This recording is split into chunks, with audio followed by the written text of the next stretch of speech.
Namaskar and pranam to all of you. Again, I am coming back to my channel, Masjid Government Rule Guru. Let's compete.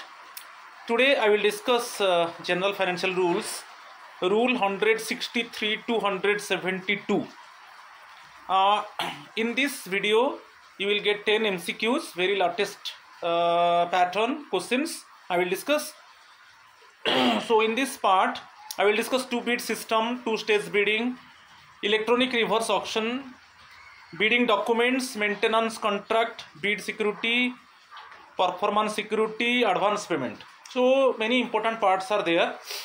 Definitely the session would be interesting one. So my friends, please subscribe my channel, share my channel and like my channel so that you can get notification for my upcoming videos. So you see my WhatsApp number, it is 8327782034. My Telegram channel link is there, t.me/BAPI2034. If you want to join my channel, please join it so that you can get notification. You can get my new up-to-date videos. So now I am going to start General Financial Rules 163 to 172. First I will discuss 10 MCQs, then also brief explanation is there. So you see, today first 10 MCQs I will discuss, and it is latest one. Today's date also it is given. So you see the first question. Dash is to be provided by the ministry or department before procuring the goods from a single source. You see the rule 166, GFR rule 166, single tender inquiry. STE, single tender inquiry, rule 166.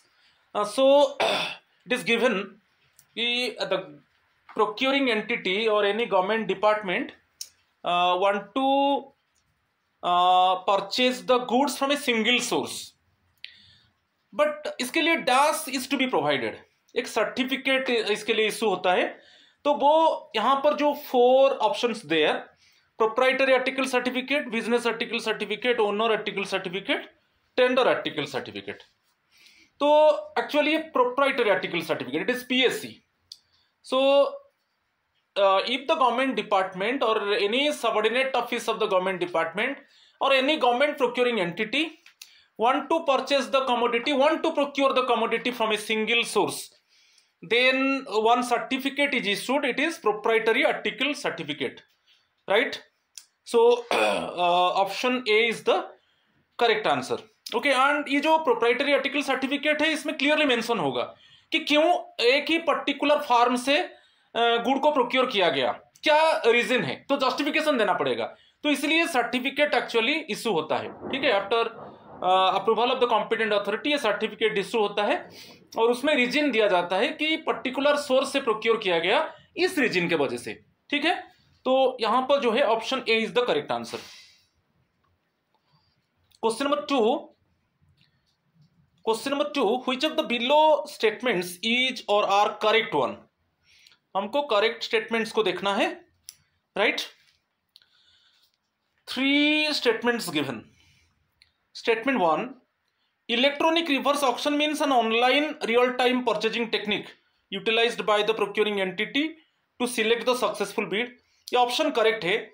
आप electronic reverse auction के ऊपर आप देख लीजिए, ये rule 167 है, GFR rule 167 में एक रियल टाइम परचेज टेक्निक है. तो ऑटोमेटिकली जो है इलेक्ट्रॉनिक रिवर्स ऑक्शन में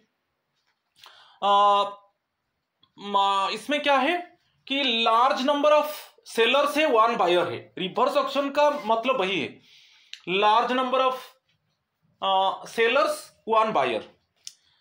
यदि हमारा डिपार्टमेंट की हमारा ऑफिस अभी इलेक्ट्रॉनिक रिवर्स ऑक्शन से खरीदना चाहता है तो हम सिंगल बायर हो गए, सो मेनी सेलर्स है, तो ऑटोमेटिकली एक रियल टाइम है.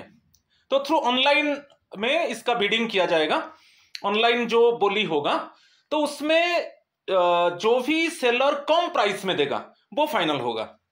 ठीक है, तो ये 167 ये करेक्ट स्टेटमेंट है. तो इसमें बहुत इंपॉर्टेंट है ऑनलाइन रियल टाइम परचेज. एक टाइम होता है, स्पेसिफिक टाइम होता है, उसमें थ्रू ऑनलाइन एक्चुअली जो भी बीडर्स है उनका रिप्रेजेंटेटिव एक्चुअली प्रेजेंटेशन देते हैं और उसमें ऑनलाइन बोली होता है, और जो भी it means bidder least price में देना चाहता है वो फाइनल होता है। सेकंड स्टेटमेंट दिया है GFR 166 related to late bids, ये गलत है। आप देखेंगे जीएफआर रूल 165 देखिए लेट बिड्स के ऊपर है। लेट बिड्स क्या है, एक टाइम होता है कि जो बिड्स जो बेसिकली इनवाइट किया गया उसका लास्ट डेट होता है, ठीक है, कि इसी के अंदर आपको ऑनलाइन में इट मीन्स जो कंसर्न डिपार्टमेंट है कि उसका सबऑर्डिनेट ऑफिस है उसका जो वेबसाइट है उसमें अपलोड करना है बिडिंग डॉक्यूमेंट्स को, उसका एक लास्ट डेट होता है। तो लास्ट डेट के बाद कोई भी बिड को एक्सेप्ट नहीं किया जाएगा, तो ये रूल 165 में है, तो ये रॉन्ग है second statement. Third one, bid security is to be obtained to safeguard against bidders withdrawing or altering its bid during the bid validity period in the case of advertised or limited tender inquiry। ये correct statement है। आप जानते हो कि advertised और limited tender inquiry में Beed security देना पड़ता है, तो बीड सिक्योरिटी का अल्टरनेट नेम है अर्नेस्ट मनी डिपॉजिट, EMD, ठीक है। अच्छा, for what reason actually bid security submit by the bidders with the bidding documents, क्या कारण है? इसलिए है कि जो बीड वैलिडिटी पीरियड है उसके अंदर वो बीड्स को विथड्रॉ नहीं करेंगे। अभी तो आप बिडिंग डॉक्यूमेंट्स वो सबमिट कर दिए, उसको विथड्रॉ नहीं करेंगे कि बिडिंग डॉक्यूमेंट्स में कोई अल्टर नहीं करे। अल्टर मींस व्हाट है, मैनिपुलेशन आ जाएगा ना। तो बीड वैलिडिटी पीरियड में वो उसको बीड डॉक्यूमेंट्स को विथड्रॉ नहीं कर सकते कि उसमें कुछ कुछ अल्टरेशन कुछ नहीं कर सकते, मैनिपुलेशन नहीं कर सकते। ये होगा तो जो बीड सिक्योरिटी है वो फॉरफिट हो जाएगा, ठीक है। तो इसमें करेक्ट स्टेटमेंट पूछा है, तो 1 and 3 option C is the correct answer, right. इसको हम आगे में डिस्कस करेंगे। चलो question number 3, amount of bid security should ordinarily range between dash of the estimated value of the goods to be procured. अच्छा, बीड सिक्योरिटी जो bidders submit करते हैं बीड डॉक्यूमेंट के साथ, उसका अमाउंट क्या होता है? अमाउंट क्या है आपको याद, जो वैल्यू ऑफ गुड्स, जो estimated value of goods procure किया जाएगा, ठीक है, जो भी चाहे कोई गवर्नमेंट डिपार्टमेंट सपोज है कि उसका कोई सबऑर्डिनेट ऑफिस है, कोई गवर्नमेंट प्रोक्योरिंग एंटिटी है, तो वो जितना गुड्स का एस्टिमेशन होगा उसका कितना परसेंटेज बीड सिक्योरिटी होगा, नहीं। तो अभी जो बीड सिक्योरिटी है वो 2 to 5% है। इसको अर्नेस्ट मनी डिपॉजिट कहा जाता है। आप जीएफआर रूल 170 देख लीजिए, इसमें बीड सिक्योरिटी के ऊपर दिया है, तो 2 to 5% of the estimated value of the goods. Okay, जो कंसर्न गवर्नमेंट प्रोक्योरिंग एंटिटी जितना गुड्स अभी प्रोक्योर करना चाहता है उसका 2 to 5%। अच्छा, ये क्यों 2 to 5% क्यों है? 2% हो सकता है, 3% हो सकता है, 4% हो सकता है। तो वहां पर एक्चुअली गुड्स का मार्केट कंडीशन क्या है, उसका क्या कमर्शियल कंडीशन है, ठीक है, उस कमर्शियल टर्म्स एंड कंडीशंस और मार्केट कंडीशन को देखकर उसको फिक्स किया जाता है। अब लेकिन 2% हो सकता है, 3% है, हो सकता है 4% हो सकता है, 5% हो सकता है, मगर ये जो वैरी करेगा, जो 2 to 5% के अंदर होगा, तो वो मेनली मार्केट कंडीशंस को देखा जाएगा कि जो गुड्स प्रोक्योर किया जाएगा उसका मार्केट कंडीशन क्या है, उसका कमर्शियल टर्म्स एंड कंडीशंस को देखकर बीड सिक्योरिटी को फाइनल किया जाता है, ठीक है। तो option C is the correct answer. Question number 4, again 3 statements given, which of the above statements is or are incorrect one। हम इनकरेक्ट स्टेटमेंट्स को डिटेक्ट करेंगे। इसमें 3 statements given, right.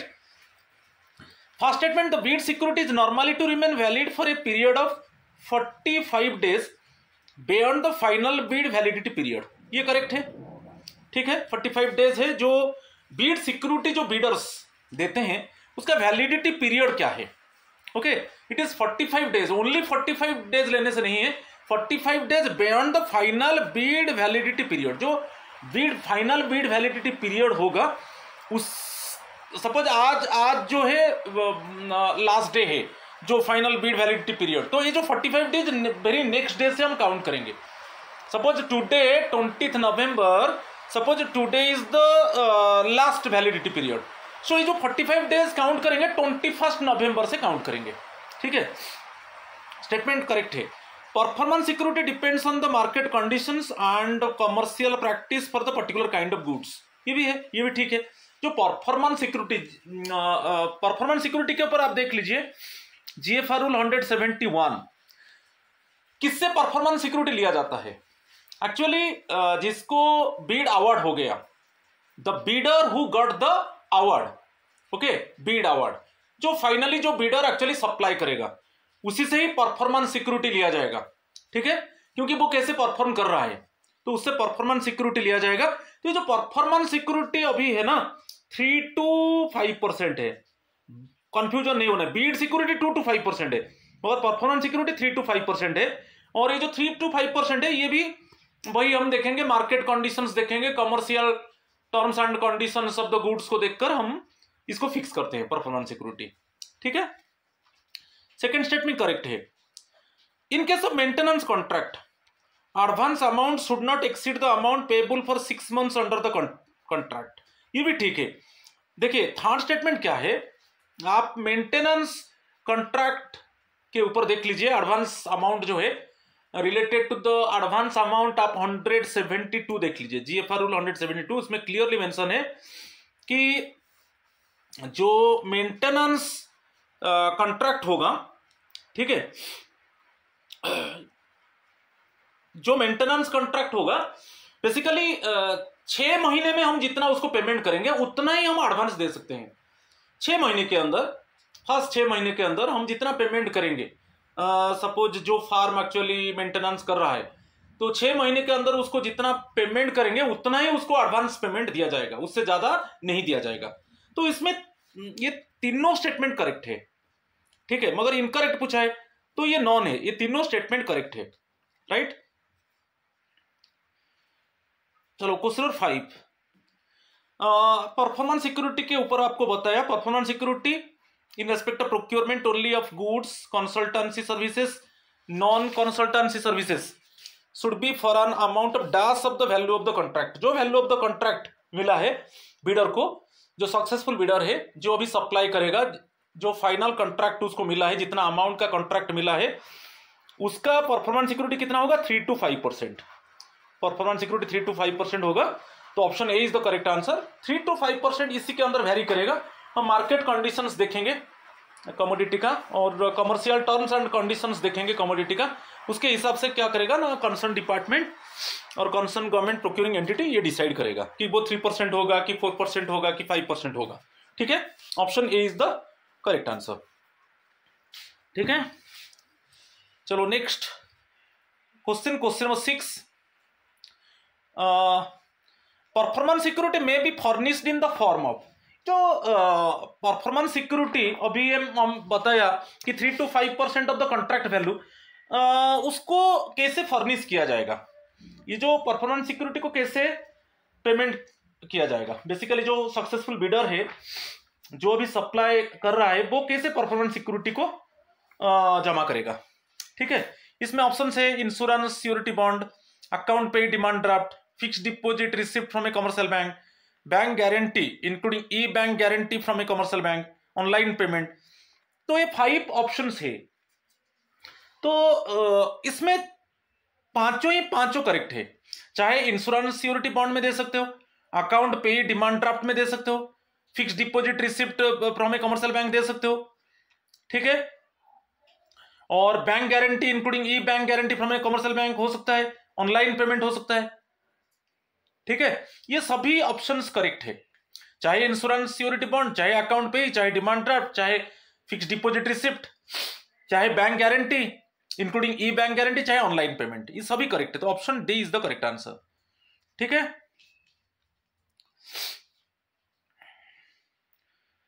Question number 7, यहां पर भी 3 स्टेटमेंट्स है, हम करेक्ट स्टेटमेंट को डिटेक्ट करेंगे। क्या देखेंगे statement? Performance security should remain valid for a period of 60 days beyond the date of completion of all contractual obligations of the supplier. ये करेक्ट है, आपको याद रखना है, अभी मैं डिस्कस करूंगा आगे में। जो परफॉर्मेंस सिक्योरिटी का जो वैलिडिटी पीरियड है वो 60 डेज है। अच्छा, वो 60 डेज को कैसे हम काउंट करेंगे ना, जैसे आपका जो सप्लाई कर रहा है, जो बिडर दे रहा है, उसका बेसिकली वारंटी गारंटी पीरियड रहता है, वारंटी पीरियड रहता है, गारंटी पीरियड रहता है कि अदर कुछ ऑब्लिगेशंस होता है, वो कंप्लीट जब हो जाएगा उसी से हम 60 डेज काउंट करेंगे। ठीक है, तो वो परफॉर्मेंस सिक्योरिटी रहेगा, फिर उसको रिटर्न कर दिया जाएगा। ठीक है, तो आपको याद रखना है should remain valid for a period of 60 days, 60 days beyond the date of completion of all contractual obligations. Contractual obligations जो है कि वारंटी गारंटी पीरियड में वो फ्री सर्विस देगा। ठीक है, ये सब कॉन्ट्रैक्चुअल ऑब्लिगेशंस खत्म होने के बाद ही 60 डेज हम काउंट करेंगे। ठीक है, तो ये इसको याद रखना है, beyond the date of completion of all contractual obligations of the supplier. ठीक है, related to the advance payment आ जाएगा 40% of the contract value to private firms related to the advance payment for contract. Advance payment के ऊपर आप GFR 172 देखिए, उसमें clearly mention है। देखिए प्राइवेट, यदि हम एडवांस पेमेंट करेंगे प्राइवेट फार्म को 30%, ये गलत है, प्राइवेट फार्म्स को 30% देंगे मगर गवर्नमेंट फार्म को हम 40% देंगे, मगर यहाँ पर उल्टा है, यहाँ पर प्राइवेट फार्म्स को 40%, गवर्नमेंट फार्म को 30%। नहीं, जो भी प्राइवेट एजेंसी है उनको सपोज एडवांस पेमेंट सभी में नहीं किया जाएगा। जैसे कुछ एसेट्स है, जैसे सपोज रेफ्रिजरेटर है कि एयर कंडीशनर है और यहाँ पर कुछ फैब्रिकेशन वर्क चल रहा है। ठीक है, तो इस रिलेटेड मैटर में एक्चुअली एडवांस पेमेंट किया जाता है। तो प्राइवेट एजेंसी को सभी समय एडवांस पेमेंट 30% है, गवर्नमेंट एजेंसी को 40% है। तो इसमें उल्टा है देखिए, तो यहाँ पर करेक्ट पूछा है, means only one, option B is the correct answer. तो इस तरीके का क्वेश्चन पैटर्न है, आप देखिए कितना कंफ्यूजन होता है। चलो क्वेश्चन नंबर 8 को चलेंगे। क्वेश्चन नंबर 8 में भी करेक्ट स्टेटमेंट को हमको देखना है। 2 statements given, bid securities of the unsuccessful bidders should be returned to them at the earliest after expiry of the final bid validity, और एक ऑप्शन है bid securities of the unsuccessful bidders should be returned latest on or before the 30th day after the award of the contract। तो इसमें correct पूछा है either 1 or 2। देखिए इसमें क्या है, जो अनसक्सेसफुल बिडर्स है उनका जो बीड सिक्योरिटी है, वो जो अर्नेस्ट मनी डिपॉजिट किया है उनको तो हम रिटर्न करेंगे ना। कब करेंगे, तो एक है जो फाइनल बीड वैलिडिटी है, तो earliest as soon as possible वो should be return to them at the earliest after expiry. जब final bid validity means bid का ओपनिंग और बीड जो up to the award of contract, जो bid validity period वही है, Beed opening date, आप bid submit करोगे, bid opening date to bid award. तो जब वो खत्म हो जाएगा तो जो भी अनसक्सेसफुल बिडर्स है उनका जो बीड सिक्योरिटी को हमको रिटर्न कर देना है। ठीक है, और एक है हम देखेंगे जैसे बीड वैलिडिटी पीरियड खत्म हो गया, बीड अवार्ड हम दे दिए, एक बिडर को तो अवार्ड दिया जाएगा ना, एक ही बिडर तो सप्लाई करेगा, उसको अवार्ड दे दिया गया, तो वहां पर एक्चुअली बीड वैलिडिटी पीरियड खत्म हो गया। तो वेरी नेक्स्ट डे से हम 30 डेज के अंदर, ओके, जब बीड जो अवार्ड ऑफ कॉन्ट्रैक्ट दे दिया गया, सपोज आज 20 नवंबर में अवार्ड ऑफ कॉन्ट्रैक्ट दे दिया गया, तो कल से आप 30 डेज के अंदर, कल से आप काउंट कर लो, 30 डेज के अंदर हम जो अनसक्सेसफुल बिडर्स है उनको उनका बीड सिक्योरिटी को रिटर्न कर देंगे। ठीक है, तो ये यहां पर जो है दोनों स्टेटमेंट आइदर 1 और 2 कोई भी एक ले जाओ, either 1 or 2, option C is the correct answer. ठीक है, क्वेश्चन नंबर 9, यहां पर भी इनकरेक्ट स्टेटमेंट हम डिटेक्ट करेंगे। 2 स्टेटमेंट्स गिवन। अच्छा, statement 1, performance security should remain valid for a period of 45 days beyond the date of completion of all contractual obligations of the supplier including warranty obligations. ये गलत है, ये 60 days है। Actually जो performance security का जो validity period है, जब पूरा ऑल कॉन्ट्रैक्चुअल ऑब्लिगेशंस खत्म हो जाएगा उसके बाद हम 60 डेज रहेगा उसका वैलिडिटी परफॉर्मेंस सिक्योरिटी का। यहां पर 45 डेज दिया है, गलत है। Bid security should be refunded to the successful bidder on receipt of performance security. याद रखना है, जो ये जो सक्सेसफुल बिडर है ये जो स्टेटमेंट 2 है सक्सेसफुल बिडर के लिए, ये एक ही बिडर को तो अवार्ड मिला ना, वो सप्लाई करेगा, उसका बीड सिक्योरिटी कब रिटर्न कर दिया जाएगा? जो सक्सेसफुल बिडर है, जो अभी सप्लाई कर रहा है, उसका बीड सिक्योरिटी, वो भी बीड सिक्योरिटी दिया है, उसका बीड सिक्योरिटी हम देंगे ना, वो जो परफॉर्मेंस सिक्योरिटी दे देगा उसको इमीडिएटली उसका बीड सिक्योरिटी हम रिफंड कर देंगे। ठीक है, जब परफॉर्मेंस सिक्योरिटी उससे रिसीव करेंगे उसका बीड सिक्योरिटी हम रिटर्न कर देंगे। तो ये करेक्ट है, स्टेटमेंट 2 करेक्ट है, स्टेटमेंट 1 जो है गलत है। ठीक है, तो ओनली 1 इनकरेक्ट है, option A is the correct answer. चलो आज का last question, which rule of GFR define content of bidding documents? क्या क्या बिडिंग डॉक्यूमेंट्स चाहिए आगे मैं डिस्कस करूंगा। जो content of bidding documents rule 168 है, आप देखिए जीएफआर रूल देखिए 168, उसमें कंटेंट ऑफ डॉक्यूमेंट्स दिया है, 7 चैप्टर्स है, वो 7 चैप्टर्स के हिसाब से पूरा डिटेल्स दिया है। ठीक है, option C is the correct answer. चलो अभी जो ये जो रूल्स है मैं बताया था कि रूल 163 टू 172 मैं ब्रीफली एक्सप्लेन कर दूंगा, तो अभी देख लीजिए उसका ब्रीफ एक्सप्लेनेशन। फर्स्ट रूल 163 को देखेंगे, ये 2 बीड सिस्टम है। अच्छा, 2 बीड सिस्टम में क्या है, बीडर्स एक्चुअली दोनों बीड को एक ही साथ सबमिट करेंगे। Bidder's simultaneously submit technical Beed and financial Beed, अलग अलग सबमिट नहीं करेंगे, दोनों बीड्स को साइमल्टेनियसली सबमिट करेंगे। और जो टेक्निकल बीड होता है बेसिकली कॉम्प्लेक्स जो है, complex and technical nature, high value plant है, मशीनरी है, इस तरीका का चीज को हम प्रोक्योर करेंगे, तब हम 2 बीड सिस्टम को जाएंगे।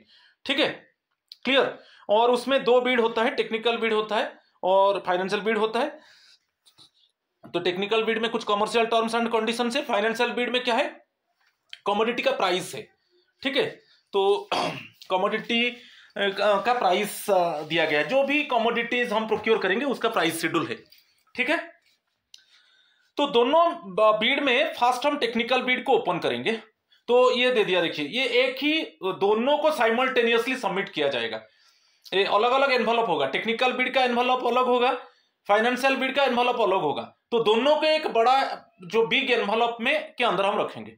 ठीक है, तो फर्स्ट टेक्निकल बीड्स को ओपन किया जाएगा, एक टेक्निकल एवेल्युएशन कमिटी है, टीईसी है, टेक्निकल एवेल्युएशन कमिटी, वो फर्स्ट टेक्निकल बीड को वो चेक करेंगे।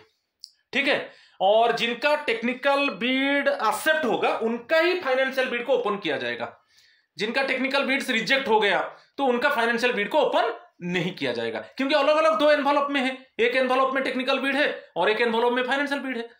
तो टेक्निकल बीड को फर्स्ट एवेलुएट किया जाएगा, तो डिपार्टमेंट ने एक अप्रोप्रिएट कमिटी कॉन्स्टिट्यूट करता है, वो टेक्निकल एवेल्युएशन कमिटी वो चेक करेगा। ठीक है, और वो बेसिकली फर्स्ट टेक्निकल बीड्स को चेक करेंगे और जिनका एक्सेप्ट होगा उनका ही फाइनेंशियल बीड को ओपन किया जाएगा। Right, second stage financial Beed में क्या होता है, प्राइस होता है, उसका जो जो कमोडिटीज जो बीडर ने सप्लाई करेंगे उसका प्राइस होता है, प्राइस शेड्यूल है। ठीक है, राइट। चलो 164 है, ये भी बहुत इंपॉर्टेंट है, ये 2 स्टेज बिडिंग है।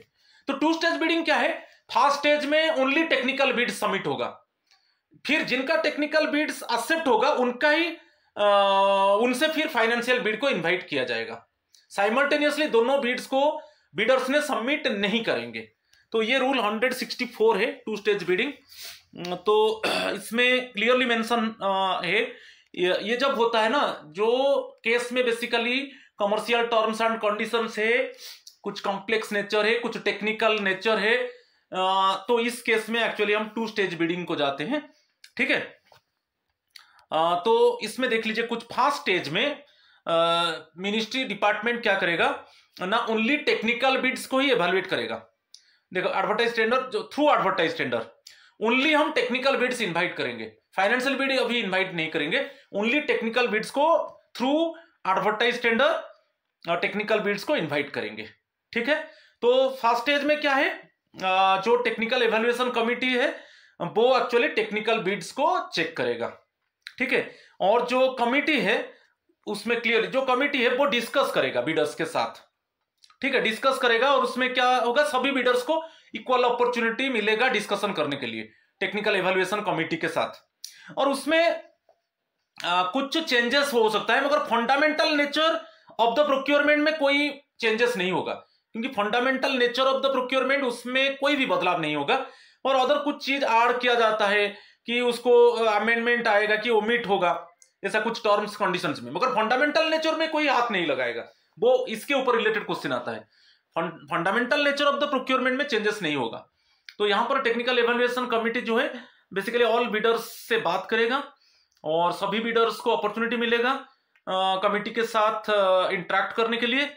और उसके बाद सपोज कुछ ऐड हो सकता है टर्म्स एंड कंडीशंस में, कुछ अमेंडमेंट हो सकता है, कुछ डिलीट भी हम करेंगे, ओमिट भी कर सकते हैं, मगर जो फंडामेंटल नेचर है उसमें कुछ चेंजेस नहीं होगा।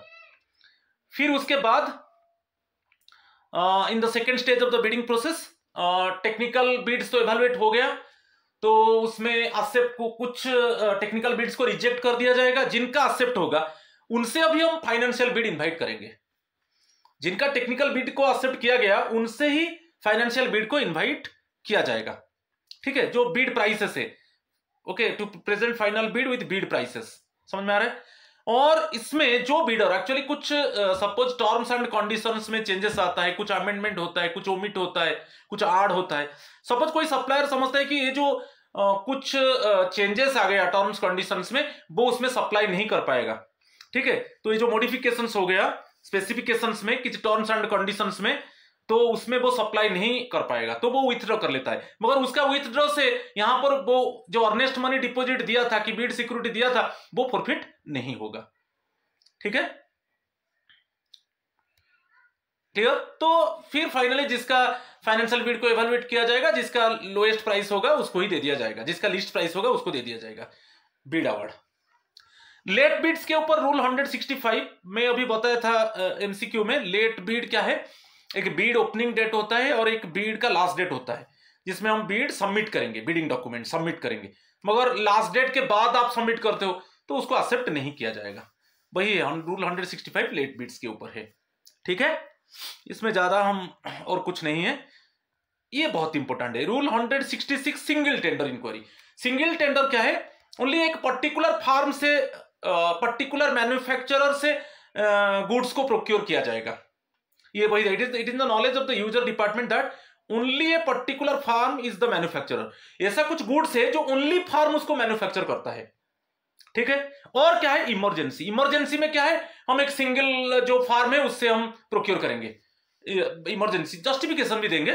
तो इमरजेंसी कंडीशन में वहां पर हम एडवर्टाइज की लिमिटेड टेंडर में नहीं जाएंगे, हम इमीडिएटली एक ही सोर्स से हम प्रोक्योर करेंगे। तो the required goods are necessarily to be purchase from a particular source, और वहां पर रीजन देना पड़ेगा कि इस रीजन के वजह से हम लिमिटेड टेंडर में नहीं गए, कि एडवर्टाइज टेंडर में नहीं गए, और हम एक सिंगल सोर्स से उसको प्रोक्योर कर लिए। और इसमें प्रोप्राइटरी आर्टिकल सर्टिफिकेट है वो भी इश्यू करना है, उसमें मेंशन करना है कि इसी पर्टिकुलर फार्म से प्रोक्योर किया गया, और रीजन भी देना है। और कभी कभी क्या है, स्टैंडर्डाइजेशन। ऐसा हमारे पास कुछ मशीनरी है, उसका parts only one manufacturer produce कर रहा है। जैसे हमारा डिपार्टमेंट में कुछ मशीन है, उसका जो पार्ट्स है ओनली वन मैन्युफैक्चरर उसको मैन्युफैक्चर करता है, तो इसीलिए हम पर्टिकुलर फार्म से वो गुड्स को हम खरीद लिए। ठीक है, और इसमें प्रोप्राइटरी आर्टिकल सर्टिफिकेट एक इश्यू होता है। तो इसमें दो तीन चीज को याद रखना है। एक है कि ओनली सिंगल फार्म वो गुड्स को सप्लाई करता है। ठीक है, सेकंड केस इमरजेंसी। इमरजेंसी में हम एक ही सिंगल फार्म से हम प्रोक्योर कर लिए और जस्टिफिकेशन के साथ। थर्ड क्या है, हमारे पास ऐसा कुछ मशीन टूल्स इक्विपमेंट्स है, उसका पार्ट ओनली एक ही मैन्युफैक्चरर से प्रोक्योर किया जाएगा। ठीक है, तो इसमें पीएससी सर्टिफिकेट इश्यू होता है। ये सिंगल टेंडर इंक्वायरी है, रूल 166 है। चलो अभी इलेक्ट्रॉनिक रिवर्स ऑक्शन में बताया था। अभी रिवर्स ऑक्शन में क्या है, जैसे बायर एक है, प्रोक्योरिंग एंटिटी में लिख दिया, प्रोक्योरिंग एंटिटी एक है मगर बहुत सेलर्स है, बहुत सप्लायर है, सप्लायर ए है कि बी है कि ये सब बिडर है, सी है कि डी है, मगर एक ही प्रोक्योरिंग एंटिटी, एक ही प्रोक्योरिंग एंटिटी है जो एक ही बायर है। तो उसमें ऑनलाइन बिडिंग होता है, एक स्पेसिफिक टाइम होता है। तो स्पेसिफिक टाइम में एक्चुअली थ्रू ऑनलाइन जो भी बिडर्स का रिप्रेजेंटेटिव है वो रिप्रेजेंटेशन देंगे, ठीक है, उनका जो प्रेजेंटेशन है वो शो करेंगे और उसमें बोली लगेगा, ऑनलाइन बोली, और जिसका लिस्ट प्राइस होगा वो फाइनल हो जाएगा, उसी को ही बीड अवार्ड मिल जाएगा। ठीक है, उसमें प्राइस कम होता जाता है, ये जो प्राइस है ना रिवर्स ऑक्शन में कम होता जाता है, मगर थ्रू ऑनलाइन होगा। ठीक है, चलो ये रूल 167 रूल को भी याद रखना है, बहुत इंपॉर्टेंट है। राइट, चलो 168 को चलेंगे। यहां पर क्या क्या बिडिंग डॉक्यूमेंट्स चाहिए, इसमें एक क्वेश्चन आता है, 7 चैप्टर्स है ये रूल 168 है, कंटेंट्स ऑफ बिडिंग डॉक्यूमेंट, तो उसमें 7 चैप्टर्स है। ठीक है, क्या क्या bidding document, first chapter 1 instructions to bidders, second conditions of contract, जो भी कॉन्ट्रैक्ट है उसका कंडीशंस, शेड्यूल होगा कब कब आप सप्लाई करोगे, सपोज आपको बीड अवार्ड मिलेगा, आप किस किस टाइम में सप्लाई करोगे, specifications and all technical details of the commodities, price schedule रहेगा, क्या जो कमोडिटीज आप सप्लाई करेंगे उसका प्राइस क्या रहेगा, कॉन्ट्रैक्ट फॉर्म रहेगा और अदर स्टैंडर्ड प्रोसीजर्स रहेगा। तो इसमें 7 चैप्टर्स में उसको डिवाइड किया गया है, तो आप उसको देख लीजिए, चैप्टर के हिसाब से भी क्वेश्चन आपको आ सकता है, ये बहुत इंपॉर्टेंट है। मगर 7 चैप्टर्स है, how many chapters are there in contents of bidding document. ठीक है, और आ जाएगा मेंटेनेंस कॉन्ट्रैक्ट, आ जाएगा रूल 169। मेंटेनेंस कॉन्ट्रैक्ट एक्चुअली हम देखते हैं कि मेंटेनेंस जो है बेसिकली जो मशीनरीज है, प्लांट्स है, जो technical nature of the commodity जहां पर है, ठीक है, cost and nature of the goods, उसको देखकर मेंटेनेंस कॉन्ट्रैक्ट होता है। ठीक है, चाहे मेंटेनेंस जो सप्लाई किया है वो दे सकता है और उसके तरफ से और कोई दे सकता है। ठीक है, तो यहां पर दे दिया, such maintenance contracts are specially needed for sophisticated and costly equipment and machinery. सभी में मेंटेनेंस कॉन्ट्रैक्ट नहीं होगा, जो कॉम्प्लिकेटेड मशीन है, कॉम्प्लेक्स मशीन टूल्स इक्विपमेंट है, उसी के ऊपर ही मेंटेनेंस कॉन्ट्रैक्ट होगा। रूल 170 ये बहुत इंपॉर्टेंट है, बीड सिक्योरिटी के ऊपर है, इस रूल 170 को याद रखिए। अच्छा, बीड सिक्योरिटी, जब बीडर्स उनका डॉक्यूमेंट सबमिट करते हैं तब उनको बीड सिक्योरिटी देना पड़ता है। अच्छा, बीड सिक्योरिटी वो कब देंगे, when the Bidder's submit the bid security, Bidder's submit the bid security with bidding documents.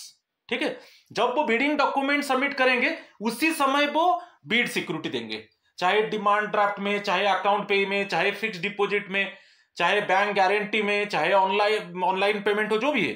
ठीक है, तो जब एडवर्टाइज्ड और लिमिटेड टेंडर इंक्वायरी होता है, जब हम एडवर्टाइज टेंडर में जाते हैं, बीडर्स को इनवाइट करते हैं कि लिमिटेड टेंडर में, तब उनको बीड सिक्योरिटी देना पड़ता है। मगर तो अच्छा, बीड सिक्योरिटी क्यों देते हैं, इसका एक कारण क्वेश्चन आता है, क्योंकि जो बीड वैलिडिटी पीरियड है उसमें वो बेसिकली उनका बीड को वो विथड्रॉ नहीं कर सकते।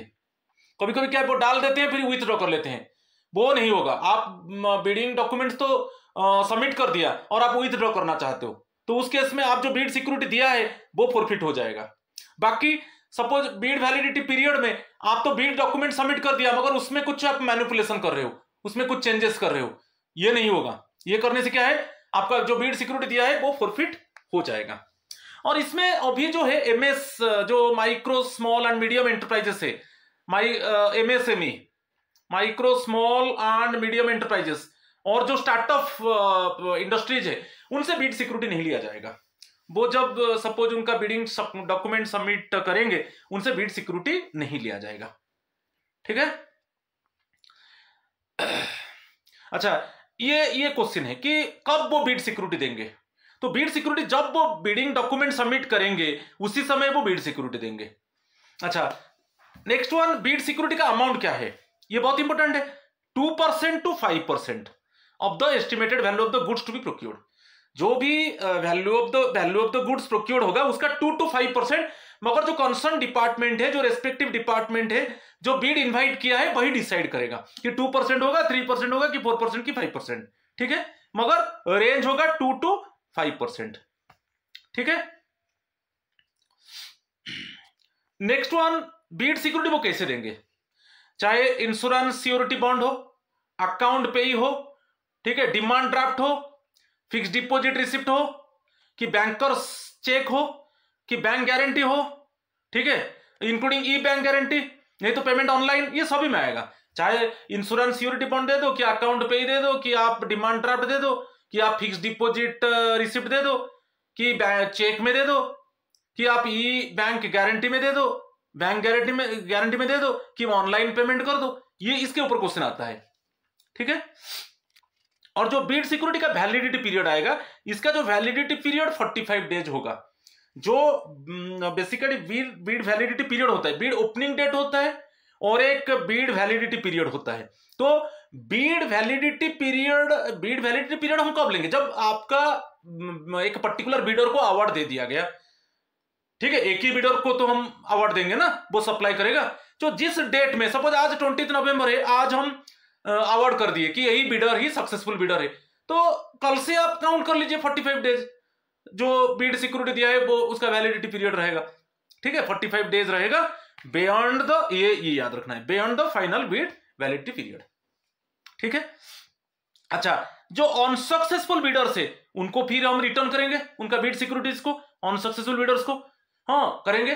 तो इट मींस जब बीड वैलिडिटी पीरियड खत्म हो गया, जैसे हम अवार्ड ऑफ कॉन्ट्रैक्ट दे दिए ये पर्टिकुलर बीडर को, तो वहां पर बीड वैलिडिटी पीरियड खत्म हो गया, उसके बाद इमीडिएटली हम दे देंगे। नहीं तो बीड वैलिडिटी पीरियड आज खत्म हो गया 20 नवंबर में, कल से आप काउंट कर लो 30 डेज के अंदर हम जितना भी अनसक्सेसफुल बीडर्स है उनको, उनका बीड सिक्योरिटी को हम रिटर्न कर देंगे। तो आइदर और आता है इसमें, should be return to them, देखिए should be return to them at the earliest after expiry of the final bid validity and latest on और before the 30th day after the award of the contract. तो ये आन नहीं, ये और कर दो। इसमें एक ही ऑप्शन है, आइदर और। एक ऑप्शन है आपका बीड वैलिडिटी पीरियड खत्म हो गया, इमीडिएट उसके बाद इमीडिएटली दे दो आफ्टर कंप्लीशन ऑफ द, कि beyond the completion of the bid validity period. और एक है कि लेटेस्ट ऑन और before the 30th day after the award of the contract. See award of the, आज अवार्ड ऑफ द कॉन्ट्रैक्ट दे दिया गया मींस वही बीड वैलिडिटी पीरियड है, बीड वैलिडिटी पीरियड खत्म हो गया। ठीक है। नेक्स्ट वन, ये भी बहुत इंपॉर्टेंट है कि इन place of a bid security, कुछ बीड सिक्योरिटी नहीं दिया जाएगा मगर मिनिस्ट्री डिपार्टमेंट्स कुछ बीडर से साइन ले जाएंगे। ठीक है। तो यहां पर बीड सिक्योरिटी देना नहीं पड़ेगा। देखिए, in place of a bid security the ministries और डिपार्टमेंट्स में require bidders to sign a bid securing declaration. वो बीड सिक्योरिटी नहीं देंगे मगर एक साइन एक्चुअली देना पड़ेगा बीडर्स को। इफ दे विथड्रॉ और modify there beads during the period of validity, तब उनको सस्पेंड कर दिया जाएगा। वो इट मींस जो बीडिंग में वो पार्टिसिपेट नहीं कर सकते सब्सिक्वेंट टाइम में। यदि वो उनका जो बीड वैलिडिटी पीरियड के अंदर विथड्रॉ करते हैं, कि बीड्स में मॉडिफाई करते हैं, तो उनको टर्मिनेट कर दिया जाएगा कुछ पीरियड तक। ठीक है। तो चाहे 1 ईयर की 2 ईयर, वो इट मींस बीडिंग में इट मींस पार्टिसिपेट नहीं कर सकते। सपोज उनको एक बीडर को कॉन्ट्रैक्ट मिला मगर वो अभी साइन नहीं कर रहा है कॉन्ट्रैक्ट को, फाइनली एक ही बीडर को तो कॉन्ट्रैक्ट मिलेगा मगर वो मना कर रहा है, तो इस केस में भी उसको बेसिकली सस्पेंड कर दिया जाएगा कुछ पीरियड के लिए, कि वो बीडिंग में पार्टिसिपेट नहीं कर सकता। और एक है to submit a performance security before the deadline defined in the request for bids. Suppose एक डेडलाइन है, डेडलाइन के पहले आप परफॉर्मेंस सिक्योरिटी सबमिट कर दिया, ये तो नहीं होना चाहिए। तो ये तीनों केस में, देखिए तीनों केस में बीडर्स को सस्पेंड कर दिया जाएगा कुछ दिन के लिए, जो वो बीडिंग में पार्टिसिपेट नहीं कर सकता। तो ये क्या है, इसमें एक्चुअली क्या है ना, आपको बीड सिक्योरिटी नहीं देना पड़ेगा मगर एक साइन करना पड़ेगा कि ये चीज मैं करता हूं तो मुझे सस्पेंड कर दिया जाएगा, जो इन पोस्टरिंग टाइम और in subsequent time I can not participate in bidding. ठीक है, ये भी हो सकता है। मगर इन प्लेस ऑफ, ये दिया है इन प्लेस ऑफ बीड सिक्योरिटी, यहां पर बीड सिक्योरिटी देना नहीं पड़ेगा और ये साइन करना पड़ेगा। ठीक है। Next one, rule 171, performance security. अच्छा, परफॉर्मेंस सिक्योरिटी कब दिया जाता है ना, जब एक बीडर जो सक्सेसफुल बीडर है उसको तो अवार्ड दिया गया, एक बीडर को आप तो अवार्ड दे दिए। अच्छा, वो बीडर कैसे परफॉर्म करता है, क्या वो टाइमली गुड्स को सप्लाई करता है कि नहीं, ठीक है, कि उसका जो स्पेसिफिकेशंस था, कि जो क्वालिटी ऑफ द गुड था उसके हिसाब से वो गुड सप्लाई कर रहा है कि नहीं, तो वही, तो उससे परफॉर्मेंस सिक्योरिटी लेना है कि गारंटी वो सर्विस ठीक दे रहा है कि नहीं। तो इसलिए परफॉर्मेंस सिक्योरिटी उसी से, सक्सेसफुल बीडर से लिया जाता है, एक्चुअली जो बीडर अभी सप्लाई कर रहा है। ठीक है। तो ये जो परफॉर्मेंस सिक्योरिटी है, किस किस केस में? गुड्स केस में लिया जाएगा, ठीक है। बेसिकली इस केस में याद रखना है ऑनलाइन, देखिए ये दोनों केस में वर्क्स और प्लांट्स रिलेटेड प्रोक्योरमेंट में परफॉर्मेंस सिक्योरिटी नहीं है, नहीं लिया जाएगा। Related to the work, related to the plants, इसमें परफॉर्मेंस सिक्योरिटी नहीं लिया जाएगा। और ये जो परफॉर्मेंस सिक्योरिटी होता है, मैं जैसे परफॉर्मेंस सिक्योरिटी अभी बताया कि 3 to 5%, ये क्यों 3 to 5% है, क्यों वेरी करता है ना, हम देखेंगे जो गुड्स हम प्रोक्योर करेंगे उसका मार्केट कंडीशंस देखेंगे, ठीक है, और उसका जो कमर्शियल टर्म्स एंड कंडीशंस देखेंगे। दोनों चीज को याद रखना है, मार्केट कंडीशंस, कमर्शियल प्रैक्टिस को देखेंगे, ठीक है। मगर related to the works, related to the plants actually performance security नहीं है, नहीं लिया जाएगा, ठीक है। परफॉर्मेंस सिक्योरिटी, अच्छा किस केस में? गुड्स केस में। कंसल्टेंसी, कंसल्टेंसी क्या है? जैसे टैक्स कंसल्टेंट है कि मैनेजमेंट कंसल्टेंट है, ये सब कंसल्टेंट है, कि इनकम टैक्स कंसल्टेंट है, ठीक है। और नॉन कंसल्टेंसी जैसे फोटोकॉपियर है, ठीक है, कि कुछ फोटोग्राफ्स है, ठीक है, ये सब नॉन कि सिक्योरिटी गार्ड है, कि हायर व्हीकल, ये सब non consultancy. Hire vehicle, hiring security guard, ये सब नॉन कंसल्टेंसी। कंसल्टेंसी क्या है? Income tax consultant, management consultant, project consultant, ठीक है। तो इसी केस में परफॉर्मेंस सिक्योरिटी लिया जाता है, बहुत इंपॉर्टेंट है। तो goods, consultancy service, non consultancy service. और ये जो अमाउंट है 3 to 5% है, हमें जो 3 to 5% of the value of the contract, actually जितना वैल्यू का कॉन्ट्रैक्ट हुआ है उसी का 3 to 5% लेंगे, ठीक है। वैल्यू देखिए, value of the contract 3 to 5% of the value of the contract, ठीक है। और इसमें 3 to 5% क्यों आप ये वेरी कर रहा है, आपको मैं बताया कि जो गुड्स का हम मार्केट कंडीशंस देखेंगे कि उसका कमर्शियल प्रैक्टिसेस क्या है देखेंगे, उसके हिसाब से परफॉर्मेंस सिक्योरिटी रिसीव किया जाता है सक्सेसफुल बिडर से। अच्छा, परफॉर्मेंस सिक्योरिटी वैसे ही जैसे हम बीड सिक्योरिटी लेते थे, परफॉर्मेंस सिक्योरिटी वैसे ही लेंगे। इंश्योरेंस सिक्योरिटी बॉन्ड से, ठीक है, अकाउंट पे ही है, डिमांड ड्राफ्ट है, फिक्स डिपॉजिट है, बैंकर्स चेक है, बैंक गारंटी है, कि ऑनलाइन पेमेंट ऑनलाइन है, ओके, ये मीडियम है, हम परफॉर्मेंस सिक्योरिटी रिसीव करेंगे, ठीक है। चलो, उसका जो वैलिडिटी पीरियड है वो 60 डेज है। अच्छा, ये 60 डेज हम कैसे काउंट करेंगे? परफॉर्मेंस सिक्योरिटी भी रिटर्न कर दिया जाएगा ना, तो जब जो भी कॉन्ट्रैक्चुअल ऑब्लिगेशंस है, वारंटी गारंटी जो भी पीरियड है, जो भी सर्विस लेना चाहिए टर्म्स एंड कंडीशंस के हिसाब से पूरा लेने के बाद उसका जो वैलिडिटी होता है 60 डेज होता है, तो उसमें उसका परफॉर्मेंस सिक्योरिटी को रिटर्न कर दिया जाएगा। तो कैसे काउंट होता है ना, 60 days beyond all the contractual obligations. ये देखिए, 60 days beyond the date of completion of all contractual obligations, ठीक है। और एक मजा बात है, जो सक्सेसफुल बिडर है, देखिए सक्सेसफुल बिडर मींस एक ही बिडर को चूज किया गया, वही हमको सप्लाई कर रहा है, और उससे हम बीड सिक्योरिटी भी लिया है, उससे अभी परफॉर्मेंस सिक्योरिटी लेंगे। अच्छा, जब वो परफॉर्मेंस सिक्योरिटी दे देगा, उसका बीड सिक्योरिटी हम रिटर्न कर देंगे। जो सक्सेसफुल बिडर है, जो बिडर को हम बीड अवार्ड दिया है, जब वो परफॉर्मेंस सिक्योरिटी सबमिट करेगा, उसका जो बीड सिक्योरिटी हम उसको रिटर्न कर देंगे, ठीक है। चलो, 170 सबसेक्शन 1 में है एडवांस पेमेंट। कभी कभी कुछ केस में एडवांस पेमेंट होता है, अभी देखेंगे 2 केस में, जो फॉलोइंग टाइप ऑफ केसेस में, फॉलोइंग टाइप ऑफ केसेस में हम एडवांस पेमेंट करते हैं। देखिए, फर्स्ट है जैसे prolong use goods, air conditioner से, कंप्यूटर से, कॉस्टली इक्विपमेंट से, उसमें मेंटेनेंस कॉन्ट्रैक्ट होता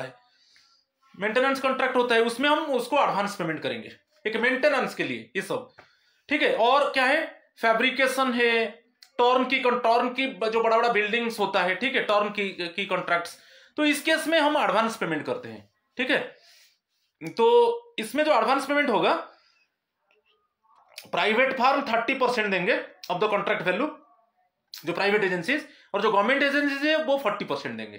तो याद रखना है, गवर्नमेंट एजेंसी के लिए 40% और प्राइवेट एजेंसी के लिए 30% एडवांस होगा, ठीक है। और ये जो बात है, जो maintenance, in case of maintenance contract, अच्छा मेंटेनेंस कॉन्ट्रैक्ट में क्या है, हम 6 महीने में जितना पेमेंट करेंगे उतना ही हम एडवांस देंगे, ठीक है। जो 6 मंथ्स में जो भी काम शुरू, मेंटेनेंस कॉन्ट्रैक्ट का काम शुरू हुआ, 6 मंथ्स में हम जो पेमेंट उनको करना चाहिए उतना ही हम एडवांस पेमेंट देंगे। ये बहुत इंपॉर्टेंट है, क्वेश्चन आता है। The amount should not exceed the amount payable for 6 months under the contract. ये देखिए और एक बार, the amount should not exceed the amount payable for 6 months under the contract. तो कॉन्ट्रैक्ट का टाइम में जो 6 महीने में हम पेमेंट करेंगे उतना ही उनको एडवांस पेमेंट करेंगे।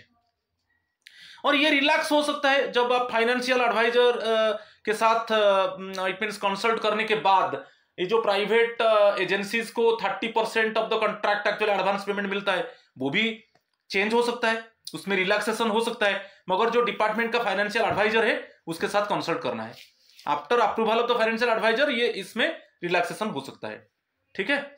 और जब एडवांस पेमेंट कर रहे हो उसमें कुछ गारंटी, आपको बैंक गारंटी लेना है, चाहे जो भी है, चाहे डिमांड ड्राफ्ट में लो कि कोई अकाउंट पे ही, तो जो भी है बैंक गारंटी एक लेना है, ठीक है।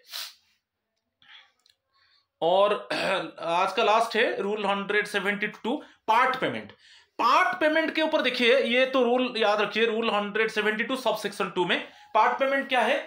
जैसे आपका गुड्स ऑलरेडी सप्लायर भेज दिया, already the supplier release the goods, जब रिलीज कर देगा तब उसका जो पार्ट पेमेंट है हम दे सकते हैं। जब तक गुड रिलीज नहीं किया है सप्लायर उसका पार्ट पेमेंट हम नहीं देंगे। जब गुड्स रिलीज हो गया तब हम पार्ट पेमेंट देंगे। तो भाई दिया है depending on the terms of delivery, जो टर्म्स एंड कंडीशंस में ये है, on the terms of delivery incorporated in a contract, part payment to the supplier may be released after it dispatches the goods from its premises in terms of the contract। जब goods का जो dispatch कर देगा supplier उसका premises से, तब उसको part payment किया जाएगा, ठीक है। तो आज उतना ही था, रूल 163 to 172 10 क्वेश्चंस था, तो थोड़ा अच्छा पार्ट था। इसके ऊपर क्वेश्चंस आता है तो क्वेश्चन पैटर्न क्या है डिस्कस किया। So my friends please subscribe my channel, share my channel, like my channel, so that you can get notification for my upcoming videos. If you detect any suppose shortcomings, please forgive me. Okay, thank you and namaskar to all of you.